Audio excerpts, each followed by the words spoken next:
Hi everyone, in this video I will show you how you can find number range in Excel. You can use this method to visually spot numbers between two values. For example, you need to select your cell data range and then go to the Home tab and click on the Conditional Formatting and click on the Highlight Cells Rules and click on the Between. And now enter your minimum and maximum values.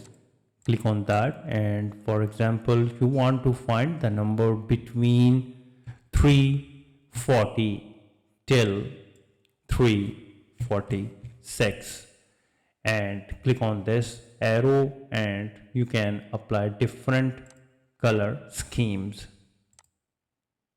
This is the green, this is the light red, this is the red, the text, and this is the red border. Only you can see the border of the only the border between the values. And once you are happy with that, you just need to click OK, and here it is. You can see that. So this is pretty simple and easy. I hope you understand how you can find numbers range in Excel.